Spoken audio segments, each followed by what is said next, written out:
Halo teman-teman semuanya, apa kabar? Semoga sehat selalu teman-teman semua, para pemirsa channel YouTube 78 Farm. Semoga teman-teman semua terhindar dari Omikron. Semoga teman-teman semua sehat-sehat selalu. Bagi yang mungkin saat ini sedang kurang sehat, semoga segera pulih kesehatannya.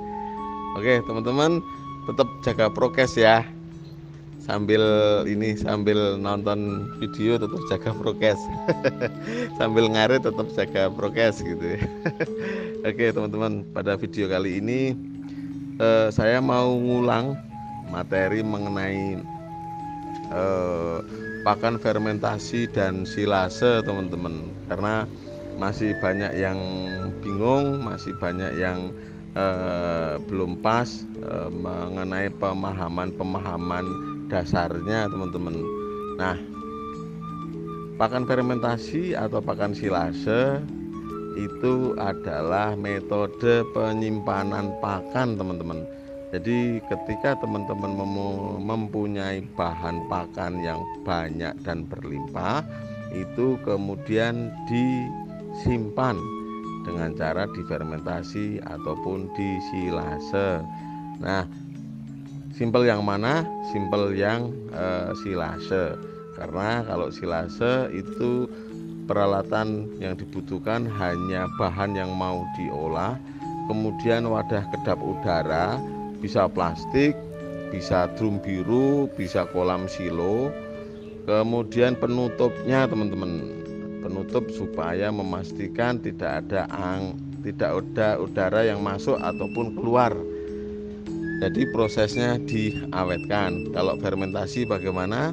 Kalau fermentasi nanti ada beberapa materi tambahan, misalnya pakai probiotik, pakai molase, pakai ditambahi misalnya bekatul, ya seadanya bahan yang mau diolah gitu. Nah, intinya metodenya sama, yaitu menyimpan pakan di saat berlebih, Nah, jadi pakan silase dan pakan fermentasi ini bisa juga dijadikan menjadi pakan simpan, atau teman-teman bisa membuat lumbung pakan. Lumbung pakannya dengan cara disimpan metode silase ataupun metode fermentasi.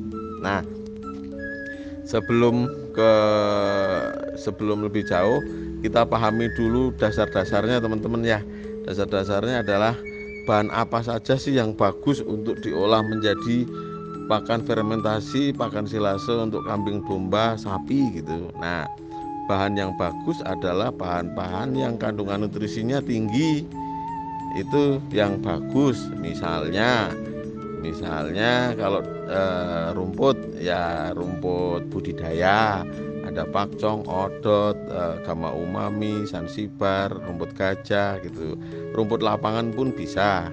Nah, karena rumput ini kadar airnya tinggi, maka harus dikurangi dulu kadar airnya dengan cara dilayukan.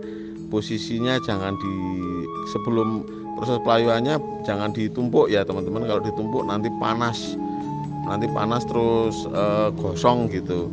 Jadi kalau rumput budidaya yang tinggi-tinggi, caranya berdirikan teman-teman, berdirikan dulu. Kalau musim penghujan seperti ini ya pelayuannya bisa 2 hari. Terus usia babatnya di usia paling cepat itu 45 hari, paling lama usia 60 hari gitu. Jadi usia babatnya jangan kemudaan. Kalau kemudaan nanti kandungan nutrisinya belum maksimal, kemudian kadar airnya masih terlalu banyak gitu. Ini kalau untuk rumput teman-teman. Nah, bagaimana kalau untuk ramban-rambanan, untuk daun-daun atas? Oke, semua jenis daun bisa diproses menjadi silase maupun fermentasi.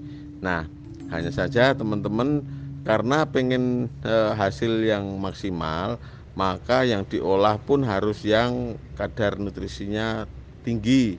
Misalnya daun indigo vera, terus daun turi, daun kaliandra, daun pisang, daun singkong karet, daun mangga, daun alpukat, daun klengkeng, daun mahoni gitu. Nah, itu semua daun bisa dicampur dalam satu proses teman-teman, dan bisa daun atas atau ramban-rambanan itu bisa juga dicampur dengan aneka jenis rumput tadi teman-teman.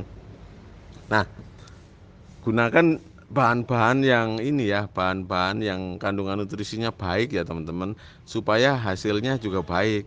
Kalau kandungan nutrisinya kurang bagus, maka teman-teman akan keluar lebih banyak biaya. Contohnya seperti ini. Contohnya teman-teman mengolah tebon jagung yang kering. Nah, ini karena kandungan nutrisinya sudah tidak begitu tinggi, beda dengan yang tebon jagung masih segar. Maka supaya lebih maksimal, teman-teman harus tambahkan bahan-bahan lain, misalnya bekatul, misalnya konsentrat gitu. Jadinya nanti fermentasi ke arahnya complete fit teman-teman. Nah, ini benar-benar harus dipahami ya. Jadi jangan ada lagi yang punya pikiran bahwa wah, saya bikin fermentasi gedebok pisang untuk ternaknya, harapannya ternaknya gemuk-gemuk, susunya banyak misalnya gitu ya. Nggak bakalan jadi. Jadi yang dipilih yang kandungan nutrisinya bagus teman-teman, karena teman-teman bisa memilih dulu di awal untuk menentukan bahan-bahannya ya. Bahan-bahannya harus bagus, kemudian harus kedap udara. Kalau teman-teman pakai misalnya media untuk silase atau fermentasinya itu plastik, ya carikan plastik yang mikronnya ini tebel, mikronnya tinggi teman-teman. Ukurannya kan ukuran pakai mikron itu. Terus usahakan itu masih divakum lagi, disedot udaranya sehingga benar-benar padat, kedap udara teman-teman. Nah, kemudian limbah-limbah pertanian lain, pertanian yang bisa diolah itu apa saja, misalnya limbah kacang hijau, pohon, kulitnya, limbah kedelai juga bisa, limbah jagung. Nah, usahakan kalau jagung ya itu tadi milih yang memang masih bagus. Syukur-syukur teman-teman memang sengaja berani nanam jagung khusus untuk pakan ternak. Nanti dipanennya di usia 70 hari.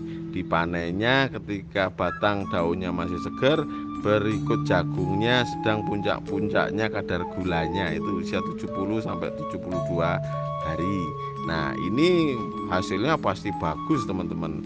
Kalau proses fermentasi atau proses silasenya jalan dengan baik, maka hasilnya pasti akan bagus untuk ternak. Domba kambingnya juga gemuk-gemuk.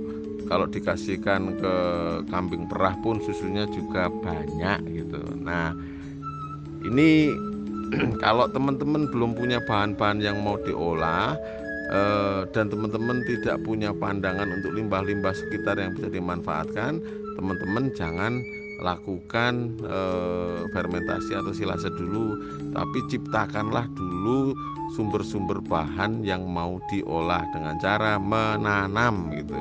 Teman-teman ya tanam rumput budidaya, teman-teman tanam ramban-rambanan yang sekiranya bisa cepat dipanen, nutrisinya tinggi gitu.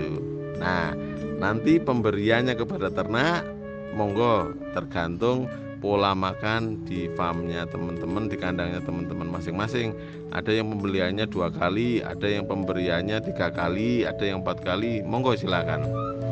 Nah, kalau pakai wadah penyimpanan yang kecil, usahakan teman-teman sekali ngambil itu untuk 1 hari. Jadi misalnya pakai tong, ternyata butuhnya itu 1,5 tong. Nah, itu ambil dulu di pagi hari, diangin-anginkan 5-10 menit, kemudian baru diberikan. Nah, ini kan ada yang untuk sorenya diambilkan dari yang ngambilnya pagi. Jadi teman-teman tidak buka tutup wadahnya. Nah, sisaannya ini yang masih ada di tong atau ada di plastik harus hari kemudian harus segera dihabiskan gitu. Ini untuk pengetahuan basic silase dan fermentasi teman-teman.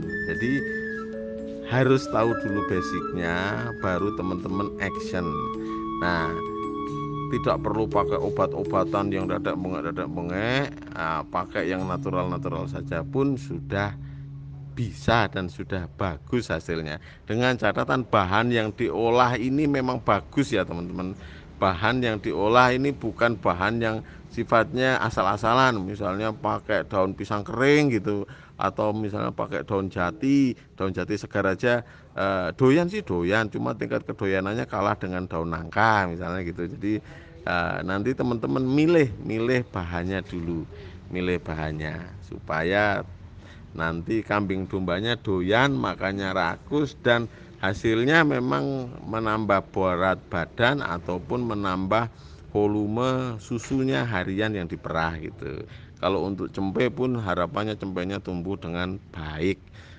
Oke teman-teman, ini ulasan lagi mengenai pakan fermentasi dan pakan silase, supaya teman-teman benar-benar satu sepemahaman, kemudian teman-teman punya lumbung pakan yang selalu ready. Jadi teman-teman punya waktu untuk mengembangkan hal-hal lain ketika stok pakannya sudah berlimpah di kandang.